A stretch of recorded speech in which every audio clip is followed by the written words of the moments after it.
langsung ke Akhi Salman, Masya Allah. Akhi, senang banget bisa jumpa nih, Masya Allah ya. Afwan mengganggu waktu antum untuk kita wawancara. Iya, nggak apa-apa. Masya Allah ya. Udah denger antum baru kali ini diwawancara gitu? Iya. Masya Allah, udah semenjak pertama kali mualaf gitu? Iya, nggak ada yang. Nggak ada ya? Iya. Kenapa alasannya? Ya, karena saya lebih ke kampus, jadi jarang diwawancara gitu. Oke, Masya Allah. Tadi kan sudah saya mention nih, antum asal dari Nusa Tenggara Timur. Iya. Kalau sama Akhi Abdurrahman atau Mustaqim dekat atau gimana sih? Kalau dari sama Abdurrahman, satu kabupaten tapi beda kecamatan sama desa. Sama Mustaqim juga dekat ya? Agak jauh. Dia ya? kan dekatnya ke ibu kota. Sedangkan saya kan kabupaten, lurus lagi ke arah Tambua. Oke.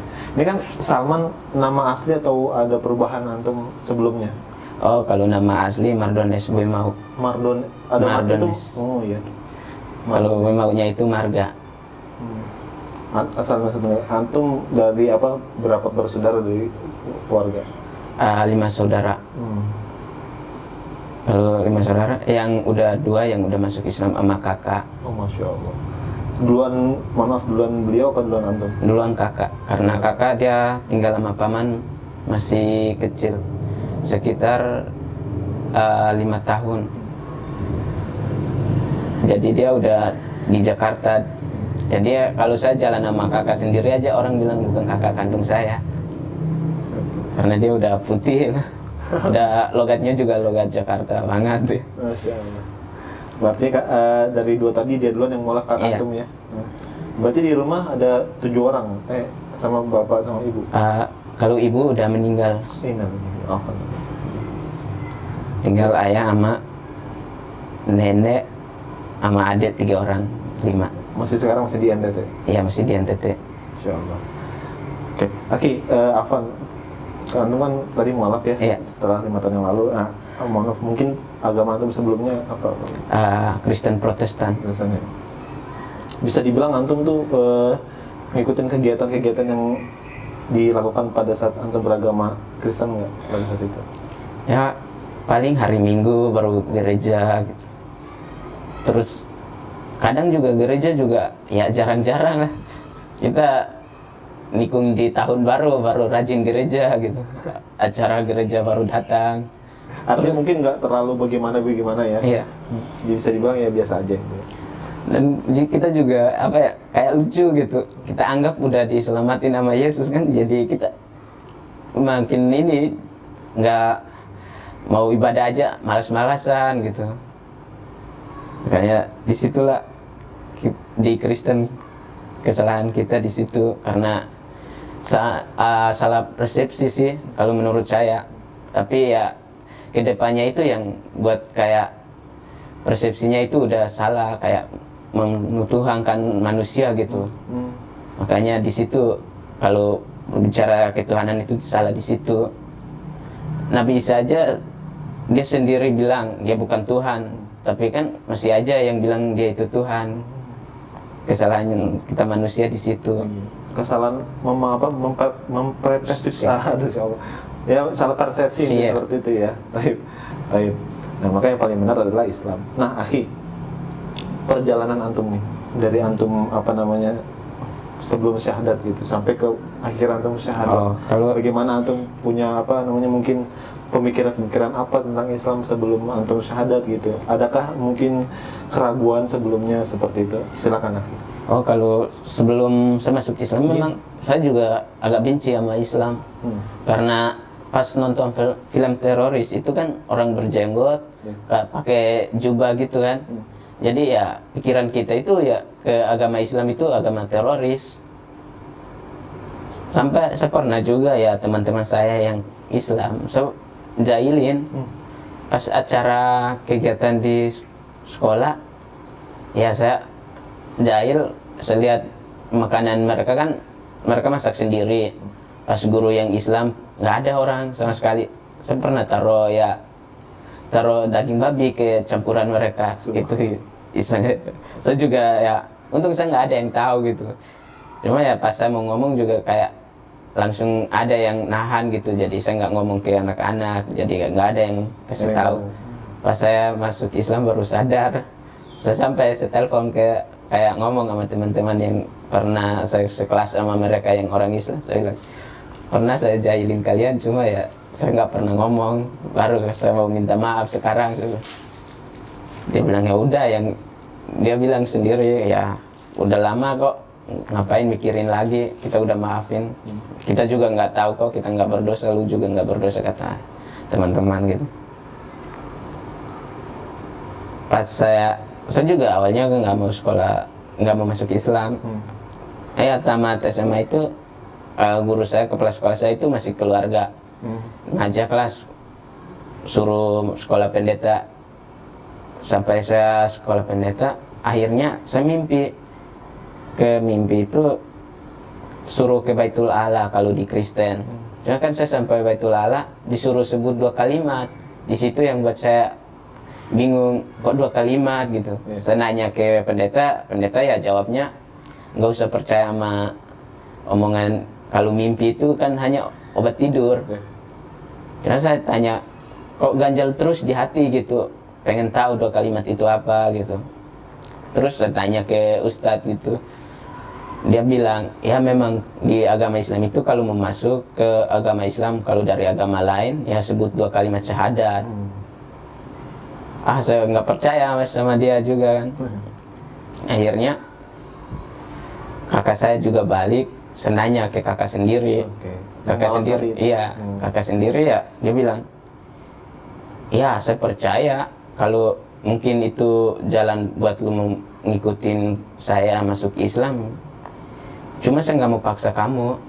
Kamu udah yakin mau masuk Islam belum? Dia nanya ke saya, kalau yakin ya kita ke Jakarta aja, jangan di kampung kalau mau masuk Islam. Setahu kalau masuk Islam di kampung, kemungkinan ya gitu-gitu aja, nggak belajar, nggak tahu tentang Islam. Percuma masuk Islam kalau di kampung, kata kakak. Ya udah berdua ke Jakarta. Ke Jakarta ya dia kasih saya ke Ustadz Moko Ginta almarhum. Dia ketemuin saya, ya seminggu jalan Ustadz Moko Ginta tes. Dia ngajak ke jalan ke masjid, gereja pas hari Minggu. Sampai gereja dia berhenti, suruh supirnya berhenti. Mau masuk gereja apa? Enggak. Sudah Ustadz, jalan aja. Saya juga malas gereja, saya bilang gitu. Sampai seminggu dia nanya, udah yakin mau masuk Islam? Dia bilang agama Islam itu berat, nggak kayak yang kamu di Kristen, buat ini salah, buat itu salah, kata dia. Saya bilang ya nggak apa-apa masuk Islam, saya pengen tahu agama Islam itu benar nggak agama teroris apa bukan. Terus saya disahadat sama beliau di pas hari Jumat di Masjid Sudirman. Di situ akhirnya dia syahadat habis, dia suruh, awalnya itu dia kasih saya 2 pilihan, mau di Padang apa mau di Jakarta. Saya lebih milih Jakarta karena dari dulu itu saya dari masih SMP itu saya bilang Jakarta itu apa sih, kayak gimana gitu, penasaran sama Jakarta juga. Akhirnya di Jakarta disuruh masuk ke Anaba, sekitar 2 tahun lah di Anaba. Akhirnya saya milih di luar lah. Milih di luar, ya saya kuliah di luar. Akhirnya dapat beasiswa juga sampai selesai. Dan alhamdulillah kita di kampus itu, saya sampai di kampus ya teman-teman awalnya berdoa mustaqim doang, namanya kita dari kampung ya beda kalau bergaul sama orang-orang Jakarta lah. Nanggung gitu kalau mau dekat sama orang-orang Jakarta, nanggung banget. Kayak takut salah gitu sama mereka, karena kita juga tahu lah kan orang-orang di sini bilang sama orang-orang timur itu keras, padahal nggak semua juga. Cuma ya awal-awal ya pemikiran gitulah ya, kita juga mau dekat sama teman-teman dari Jakarta juga ragu gitu, nanti mereka mau nggak terima kita jadi teman. Akhirnya ya kedepannya juga mereka terima kita sebagai teman gitu. Padahal awalnya kita yang bingung gitu. Tapi Akhi Samal, Masya Allah ya. Artinya antum pada saat sebelum syahada itu memang ada belum sepenuhnya yakin gitu ya, Iya, masih ada keraguannya karena antum cuma pengen tahu Iya, bahwa Islam ini agama yang benar apa enggak gitu ya. iya. Makanya ikut-ikutan gitu. Nah, di mana antum fase nggak ragu terhadap Islam? Maksudnya bagaimana kisahnya gitu? Pas dimasuk udah syahadat, ya menjalan ya sholat tiap hari, sholat, belajar ngaji, buat saya tenang, langsung kayak cinta sama Islam itu ya di situ. Kok tulisannya Arab semua gitu, bisa kita hafal gitu. Terus ya kembali ke ini, agama saya sebelumnya kan seminggu sekali beribadah gitu, sedangkan Islam itu tiap hari. Kenapa? Ya saya percaya, lebih yakin kalau dia itu yang pasti diterima sama Allah gitu. Sedangkan di Kristen itu ya sekali, nggak mungkin dosa-dosa kita dihapus gitu kalau ibadah cuma sekali doang gitu, seminggu sekali. Sedangkan Islam itu paksa untuk beribadah ke manusia juga, ke lillah, ke Tuhan juga harus kan, dan alam juga kita harus wajib untuk beribadah ke alam juga. Hablum minallah, hablum minannas gitu ya. Iya. Ya di situ buat saya yakin kalau agama Islam itu memang benar. Dan ya, saya sampai Islam baru tahu kalau ternyata di Alkitab itu ada juga yang pengganti Nabi Isa sendiri. Masya Allah. Ya pas saya pelajari, ada bukunya Ustadz Moko Ginta, saya pernah baca. Ya ternyata di Yesaya kalau nggak salah di Yesaya Kejadian Lama gitu kan, dia bilang kalau dia itu ada penggantinya, cuma kan di Alkitab Ahmad. Ya penggantinya ya kalau kita tanya mungkin kebanyakan bilang penggantinya itu nanti hari kiamat. Ya kalau persepsi mereka lah. Tapi ya saya yakin kalau pengganti itu ya Nabi Muhammad, makanya langsung ya percaya. Dan saya walaupun baru masuk 5 bulan juga pernah dicela sama teman-teman sendiri, teman-teman SMA yang teman tongkrongan lah, tiap hari main lah, orang-orang Kristen. Sampai dia bilang ke saya, dia komen status saya, ya pas di pondok sini, waktu itu masih di pondok kan, foto bareng sama Ustadz pada semualah di Facebook, di komen sama teman saya ini. Dia bilang saya itu masuk Islam jual agama Kristen. Saya bilang, saya komen kembali, saya bilang saya nggak jual Kristen, tapi saya lebih beli agama Islam, saya bilang gitu. Dia bilang, iyalah kamu itu orang miskin, kata dia, makanya jual untuk kehidupan kamu sehari-hari. Tapi ya saya bilang, memang saya miskin, tapi saya bukan jual, saya memang cari kebenaran, saya bilang, bukan jual Kristen. Ya saya nggak mau debat sama kamu gitu, saya bilang. Memang kalian mandang kami itu mau orang miskin mau apa, terserah kalian. Yang penting orang tua saya nggak marah kalau saya masuk Islam. Saya bilang ke dia, ya teman-teman saya yang ada yang masuk juga, dia yang debatin segala macam, saya diamin aja, saya nggak mau ikut campur lagi, karena udah orang lain yang ikut campur kan, daripada makin rambat ke keluarga, ke orang tua pada kan saya udah masuk Islam 5 bulan itu, rencana ya pengen orang tua juga masuk Islam pas tahu kalau agama Islam itu tahu. Ya, benar. Cuma ya orang tua itu nggak mau, karena namanya orang tua lebih milih Kristen, belum paham lah kalau kebanyakan yang nggak paham tentang Kristen juga, orang tua lebih milih Kristen karena kebanyakan orang tua itu nontonnya, kebanyakan yang bilang agama Islam itu teroris. Oh iya, di sana memang seperti itu. Iya, kebanyakan karena mereka tahu itu orang teroris itu ya berjenggot, dan kebanyakan ya bilang Islam itu teroris. Cuma ya alhamdulillah sekarang itu udah mulai berkurang lah pemahaman seperti itu. Iya. Namanya udah zaman, udah ada yang tahu lah. Iya. Kebanyakan udah mulai, alhamdulillah kalau di kampung udah mulai Islam udah mulai masuk Banyak. lah. Ya. Masya Allah. Termasuk ya satu desa itu udah Islam semua. Desa antum Bukan, belum. ada satu desa yang Ya sebelahan sama desa saya. Masya Allah. Itu ya Muhammadiyah yang masuk sih kalau itu di situ Muhammadiyah. Karena yang Muhammadiyah yang megang adik dari ibu. Gitu. Dia yang megang Muhammadiyah situ lah. Kemarin ya saya dapat beasiswa dari situ. Wah, Masya Allah. Masya Allah, keren ya. Cuma ya masih banyak ya keluarga, sampai ada keluarga yang ngomongin saya, bilang saya itu di Jakarta itu tidur di kolong jembatan segala macam, sampai ngomong ke orang tua lah, bahasanya nyampe orang tua nelpon lah, ya sampai situ orang tua nelpon, kalau kamu masih tidur di jembatan ngapain kamu bertahan di Jakarta, pulang kampung katanya. Saya jawab ke orang tua, ngapain pulang kampung, kalau pulang kampung mau jadi apa di kampung, saya bilang. Ya kalau orang bilang saya tidur di kolong jembatan, ya itu urusan mereka, ya, itu masih keluarga sendiri lah. Cuma ya saya bodo amat sama dia lah, terserah dia, kalau dia mau ngomong apa ya saya bilang terserah. Yang penting saya nggak tidur di kolong jembatan, ngapain saya ambil pusing gitu. Artinya banyak yang nggak suka ya ketika antum masuk Islam ya. Nah, kalau pertama kali orang tua mendengar antum syahadat, responnya bagaimana?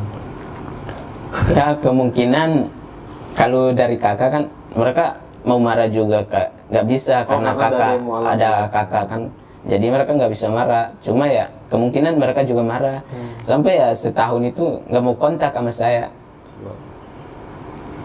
Ya akhirnya ya mau gimana caranya biar dikontak sama kita, ya kita sebagai anak yang ngalah lah, harus telepon terus walaupun nggak angkat gitu kan. Akhirnya setahun kemudian diambillah teleponnya. Sampai di situ ya orang tua bilang, ya kita baru sadar ya lu juga udah dewasa, ya terserah kamu mau kemana, itu kamu udah dewasa kata. Yang penting jangan lupa kalau sukses, jangan lupa sama adik-adik sama orang tua katanya, orang tua gitu. Akhirnya saya masuk kuliah baru bisa teleponan sama mereka. Masya Allah. Baru-baru ini berarti ya? Belum? Enggak, pas udah semester 1, awal semester 1. Karena mereka bisa dia kuliah gitu. Padahal udah tes di sini. Awalnya juga tes di Undana sih, tapi nggak lolos. Katanya, kok bisa kuliah di, ya namanya kebanggaan buat orang tua lah. Walaupun di kampus swasta, tapi di Jakarta, ya mereka bangga lah. Anaknya bisa kuliah di, ya namanya kalau anak yang merantau kuliah di Jakarta, ya walaupun di swasta tapi orang tuanya bangga kuliah di Jakarta, ibu kota gitu. Ya, kira-kira apa harapan antum untuk orang tua apa sih? Maksudnya ya adakah mungkin visi misi antum untuk apa mengislamkan keluarga gitu? Ya alhamdulillah ada. Dan rencana itu semua keluarga dari saya itu harus Islam. Kalau dari saya, ya kalau alhamdulillah dengar dari ayah, dia bilang kalau kamu udah selesai wisuda, yang penting kamu tempel foto wisuda kamu di rumah, itu saya udah senang. Dan kamu minta saya mau masuk Islam, saya masuk katanya. Cuma ya namanya masih berjuang untuk skripsi ya. Semester 9. Ya, semester 9 lah. Cuma ya itulah, kita mau gimana lagi, udah telat. Cuma ya kita berjuang aja. Mungkin jalan kita nggak bisa 4 tahun, ya kemungkinan kita 4,5 tahun itulah. Cuma ya kita harus berjuang juga lah. Jangan anggap remeh semua. Baik, akhi, masya Allah ya. Ya mungkin juga apa? Sekarang alhamdulillahnya sudah bisa menerima ya keluarga ya. Baik itu ayah ataupun yang lainnya ya. Gitu. Ya mudah-mudahan ayah diberikan hidayah sebelum ayah dipanggil oleh Allah Subhanahu wa taala. Nah, akhi, dari saya mau bertanya mungkin agak dalamnya, akhi. Dari segi apa mungkin ketenangan yang antum rasakan ketika antum sudah memeluk agama Islam dan menjalankan perintah-perintahnya. Ini kan mungkin agak banyak ya perintahnya ya, dari haram halal gitu dalam Islam. Ini kan bukan suatu hal yang mudah gitu kan. Bagaimana antum menjalankan itu semua, dan kira-kira apa bedanya gitu ketika antum melakukan ibadah di agama sebelumnya gitu, maksudnya kayak gitu. Yang kalau di Islam kan kata orang juga banyak yang bilang ribet gitu. Nah, ini mungkin dari pandangan seorang antum yang mu'alaf nih, bagaimana menghadapi situasi seperti itu? Kalau saya, ya agama Islam itu lebih teratur lah, tentang ibadah juga teratur lah. Kenapa kalau saya bilang agama Islam itu lebih teratur ibadahnya? Ya benar, karena kalau pas sholat cowok nggak ada yang di belakang, di depan semua. Sedangkan kalau di Kristen itu ya di kursi kan, ada kursi itu berjajaran dari depan belakang, campuran, jadi ada cewek ada cowok di samping-sampingan, bahkan bisa sampai gini. Sampai, dan kalau di Islam itu ya buat saya tambah yakin, menghadap Tuhan aja harus bersih dulu. Sedangkan kalau Kristen ya walaupun baru dari toilet ya udah masuk ibadah gitu. Ya salah satu toleransi untuk Tuhan aja nggak ada gitu. Makanya ya saya lebih yakin kalau Islam itu memang benar agamanya. Walaupun katanya ribet lah segala macam, ya ribet. Ya kalau memang bicara ribet ya ribet.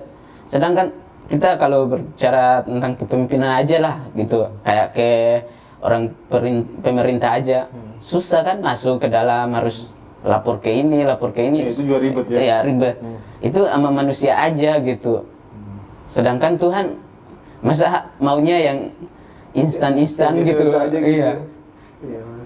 Itulah kalau bilang ribet ya saya bilang itu persepsi orang lah kalau bilang ribet segala macam. Tapi ya kembali ke kita gitu, mau ribet seribet apapun ya kita harus jalanin gitu. Ya salah satu bilang harus nggak boleh pacaran, ya harus. Ya namanya setan di mana-mana ya, namanya kalau pacaran berduaan-duaan di taman segala macam ya ujung-ujung ke hal yang nggak bagus. Makanya ya Islam itu larang kalau pacaran itu haram kan. Bagus juga kan, di situ bisa menjauhi anak-anak. Ya kebanyakan anak-anak zaman sekarang udah, ya kebanyakan lah udah ada yang kuliah belum nikah udah gunting segala macam gitu. Kasihan orang tuanya. Ya Allah. Apalagi orang tuanya susah payah untuk hidupin dia dari kecil, tapi anaknya kebanyakan yang udah nggak sesuai kategori di Indonesia lah, kan negara hukum lah, katanya lah. Cuma ya malu juga kalau menurut saya sih, kalau saya kayak itu malu, karena orang tua, keluarga juga malu, bukan kita sendiri yang malu, tapi kembali ke keluarga gitu. Kalau udah kejadian itu, makanya kalau Islam bilang pacaran itu haram ya, saya sepakat. Ya. Dari fitrah manusia aja nggak usah pakai agama ibaratnya. Itu udah nggak masuk logika kalau pacaran. Ya.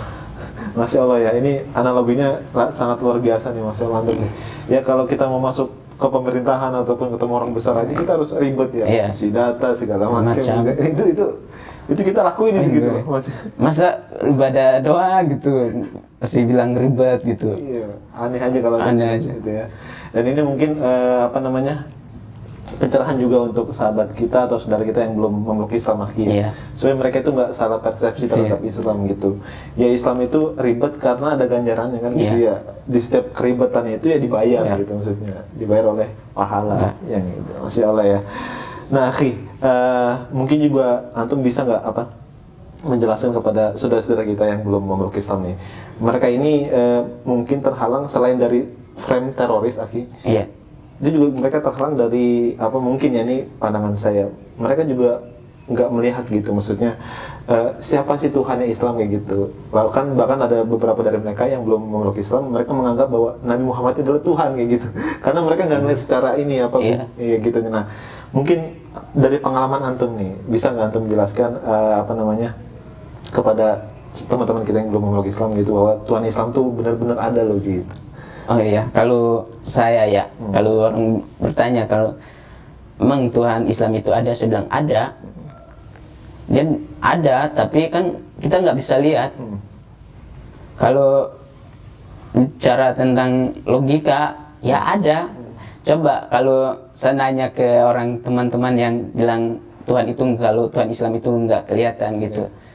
Ya, saya nanya kembali, coba kalian lihat angin nggak gitu, tapi kalian rasain nggak? Ya seperti itu, seperti Tuhan ada, kita rasain. Kalau Tuhan Islam itu ada, kita rasain selama ini. Situ. Kalau ngomong sama orang gitu ya pakai logika aja kalau itu. Iya. Ya, artinya nggak perlu kita ngelihat juga gitu, iya, gitu ya. Lihat juga. Tapi kan kita rasain. Kita ada bahwa mungkin Allah juga nurin peraturannya demi kita kan gitu ya. Ya seperti kita tahu Islam itu nggak hanya mengatur segi ibadah saja gitu ya. Itu kehidupan pun diatur gitu. Diatur. Ya kan ibaratnya siapa yang paling tahu tentang manusia itulah Tuhan kan gitu. Masya Allah ya, mungkin itu bisa menjadi asbab hidayah buat yang pemirsa, sahabat yang cerdas yang belum memeluk agama Islam nih, akan banyak ya. Nah, akhi, antum sudah semester 9 ya? Masya Allah nih, udah akhir-akhir ini menegangkan. Visi misi antum ke depannya, akhi? Ya, visi misi ke depan itu ya selesai kuliah, cari kerja, orang tua harus masuk Islam, terus adik-adik harus dikuliahin. Adik-adik antum mau ajak semua? Iya. 3 orang harus kuliah. Ya, artinya emang antum ada niat untuk dakwah ya? Iya. Oke. Tapi Pak Ki, kalau seandainya misalnya papa nonton nih, ini antum kira-kira mau ngomong apa kira-kira? Ya, kan kita kan umur, mohon maaf ya, umur gak ada yang tahu ya kan ya, siapa tahu Allah panggil kan, kita nggak tahu kayak gitu ya. Nah mungkin dari seorang anak kepada papa mau pesan apa? Pesan saya buat ayah ya, jangan mikir kalau agama Islam itu agama yang nggak benar. Ya saya udah rasain agama Islam itu memang banyak aturan segala macam. Tapi saya pesan ke ayah, kalau mau ikut saya ya Islam lah, ya syahadat lah gitu. Jangan nunggu saya harus wisuda gitu. Bisa kalau ayah milihnya harus saya wisuda baru mau masuk Islam, ya itu tanggung jawab saya harus wisuda secepatnya gitu. Ya, harapan besar antum untuk dapat hidayah ayah antumnya. Baik Aki, nah tentang ini Aki, Islam yang kafah seperti visi misinya Ustadz Nababan. Saya sempat baca di visi misi beliau, yaitu membangun pesantren ini, menjadikan santri-santri ini menjadi seorang muslim yang kafah. Nah, pandangan antum tentang Islam kafah nih Aki, karena banyak orang di luar sana belum paham gitu, masih mengambil peraturan yang satu, membuang yang satu kayak gitu. Ya dia masih tetap sholat, tapi dia masih melakukan sebuah hal yang lain kayak gitu, misalnya yang dilarang. Nah, dari pandangan seorang Akhi Salman yang mu'alaf, bagaimana tanggapannya? Ya kalau pandangan saya, kalau udah diatur sama Al-Quran sendiri, ya kita harus nurut. Walaupun ya dulu kita pemabok, pezina, segala macam, kita harus lepasin itu. Karena kita mabok aja udah satu tetesan aja udah harus 40, sholat kita 40 kali nggak diterima sama Allah. Kalau ya kapan kita kalau tobat gitu, kalau buat nggak mau kafah gitu, buat percaya kalau gitu agama Islam itu diatur segala macam gitu. Dan terus kalau kapan kalau buat teman-teman gitu, buat kapan mau berubah, kalau kita aja yang Islam sendiri aja masih belum bisa. Tuh ya buat, makanya banyak yang bisa murtad gara-gara itu, mikirnya agama Islam itu ya bilang ini haram, tapi yang orang Islam aja lakuin itu loh. Ya di situ kebanyakan mikirnya udah langsung ke Islam gitu loh. Ya itu di situ ya salah. Kalau saya di situ salah. Ya di situ ya bak itu orang aja, jangan ke agamanya gitu. Karena ya kalau kita di Indonesia ini ya berbicara tentang keagamaan, 5 agama. Ya kita harus percaya kalau namanya di Indonesia, kalau banyak yang bisa bilang ya agama Islam itu radikal segala macam ya, di situ yang makanya banyak di situ kesalahan kita sekarang di situlah. Bukan salah sih, cuma ya di situ yang buat orang bilang khilafah itu radikal itu. Masya Allah. Padahal bukan gitu juga sih, cuma ya kebanyakan persepsi gitulah. Gagal paham ya. Iya, makanya kembalilah ke hati kita masing-masing. Kalau kita mau bangun, kalau bilang agama Islam itu benar ya kembalilah ke diri kita sendiri. Kalau mau berubah, kalau diri kita belum bisa berubah, nggak bakalan kita bisa jadi Islam yang kafah. Kalau gitu, kalau diri kita udah bilang saya harus tekad jadi Islam yang kafah gitu, kita bisa lawan semua itu. Tapi kalau diri kita belum bisa keluar dari hal itu, nggak bakalan, walaupun kita tiap hari sholat segala macam, tapi kita nggak bakalan keluar dari yang hal-hal yang tadi sebelumnya kita lakuin gitu. Iya. Memang harus hijrah dulu ya, Iya. gitu, ibaratnya meninggalkan Kan sesuatu yang walaupun ya namanya enak, minum enak ya enak, tapi ya enak cuma sementara doang. Sedangkan ya kita harus mikir ke depannya ya, pas kita meninggal, pas diajab segala macam, kita harus mikir ke situ. Contohnya ya berapa 1000 tahun aja di dunia aja kita nggak sanggup gitu loh. Betul. Dan matahari aja yang terinya itu kita nggak sanggup, apalagi api neraka gitu. Kita harus mikir ke situ dulu, baru bisa jadi Islam yang kafah. Kalau nggak kepikiran ke situ ya, dan diri kita sendiri aja belum bisa pengen ke situ ya nggak bakalan. Ya walaupun kita tiap hari sholat segala macam, tapi ya sholat habis lakuin zina, lakuin hal-hal yang nggak bagus gitu. Memang penting ya Kia, harus ninggalin dulu sesuatu Sesuatu yang Masya